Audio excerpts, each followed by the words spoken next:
A bird called the bar-tailed godwit has the longest non-stop flight, migratory flight of 11,500 kilometers. It flies from Alaska to New Zealand non-stop. Now, what does that mean? And takes 9 days and nights. I want you to put yourself in the data. What does it mean? What does it mean to fly non-stop 9 days and nights? It means the sun rises, the sun sets. The sun rises, the sun sets. The sun rises, the sun sets. The bird is flying. It means there is rainstorms, the bird is flying. It means there are snowstorms, the bird is flying. It means there are cities underneath, the bird is flying. It means there are oceans underneath, the bird is flying. It means there are deserts and forests underneath, the bird is flying. It means there is no food, no water. It doesn't eat, it doesn't drink, it doesn't sleep for 9 days and 9 nights. They have discovered that the brain of the bird, of this bar-tailed godwit, half the brain sleeps and half the brain is awake. And after a few hours, this half sleeps and this half is awake. They have no idea how. And remember, this is a small bird. This is not an albatross coasting on 14-foot wingspans. It's not taking advantage of thermals. It's beating its wings for 11,500 kilometers. Ajib, eh? That's the map of from where it goes to where, and that's a flat. If you look at it on the globe, it's like that. We'll go to another bird. Bar-headed goose. Bar-headed geese take off from Alaska. They go straight up. They hit the jet stream current at 33,000 feet, and they go. And they fly in the jet stream current for the same reason that your intercontinental airliners fly in the jet stream current, to take advantage of the force of the wind, the fast-flowing wind that circles the earth. Who taught the bar-headed geese that there is the jet stream current? What about the jet stream current? You know what about the jet stream current? The temperature in the jet stream is minus 59 degrees Celsius. Take the same bar-headed goose, say Bismillahi Allahu Akbar, and put it in your freezer at minus 6, it freezes. The same bird flies at minus 59 degrees Celsius. The amount of oxygen at that height is almost non-existent. And you know what they found?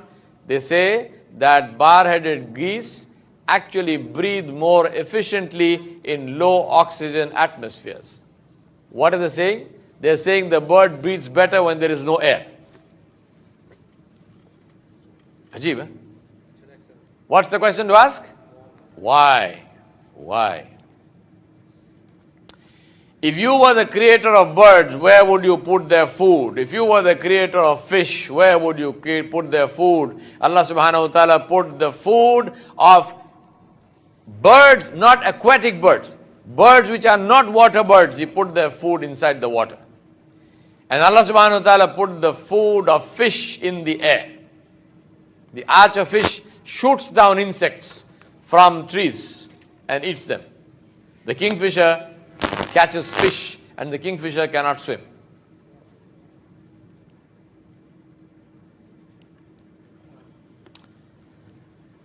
My brothers and sisters, what's the question to ask? Why?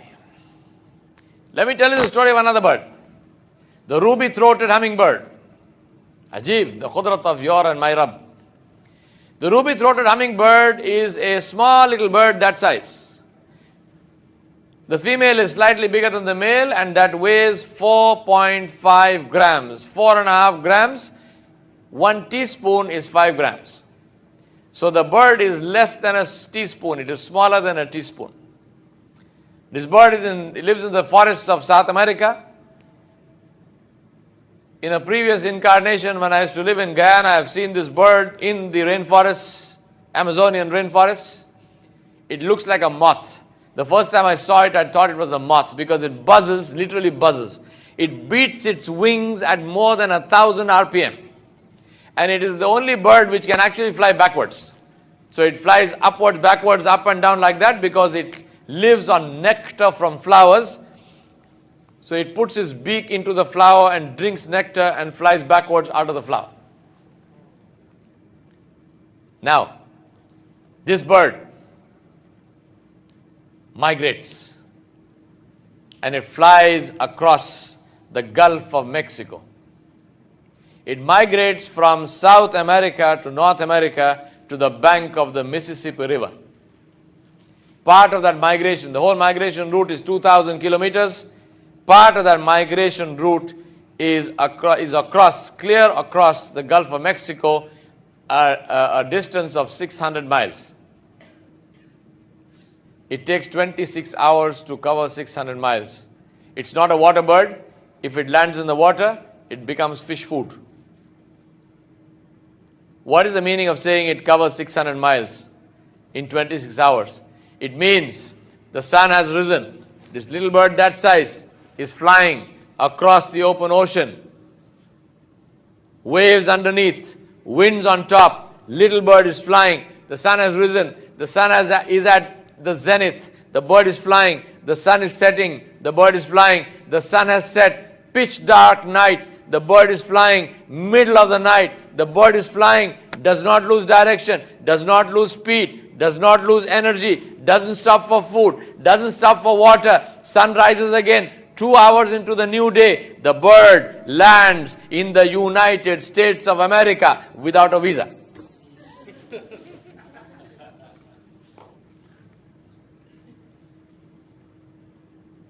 Little bird that size, think about that. Pitch dark night, this bird is flying. Who shows it direction? Who ensures that this bird continues to fly? Who ensures that its bird is held up in the air? Who ensures the bird is supported in its flight? Butterflies, purple crow butterflies in Taiwan in the winter, they migrate 400 kilometers.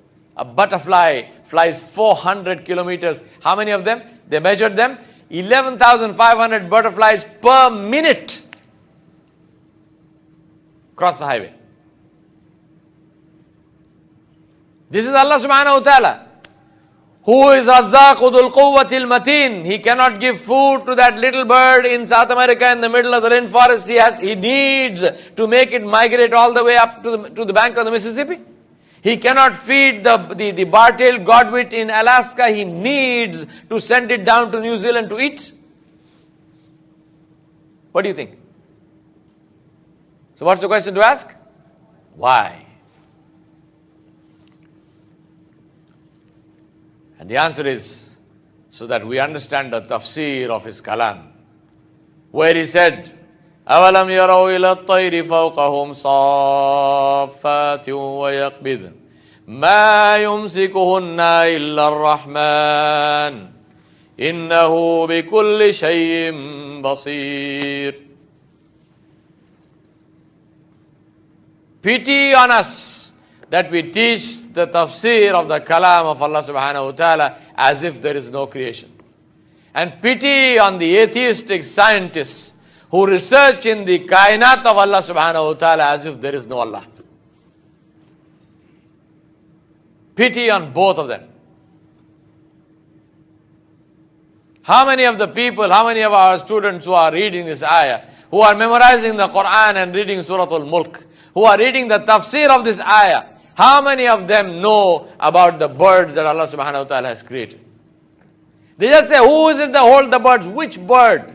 Name for me one bird. Tell me something about that bird. Zero. How will you be energized? How will you be electrified if you don't have information about what Allah subhanahu wa ta'ala has created?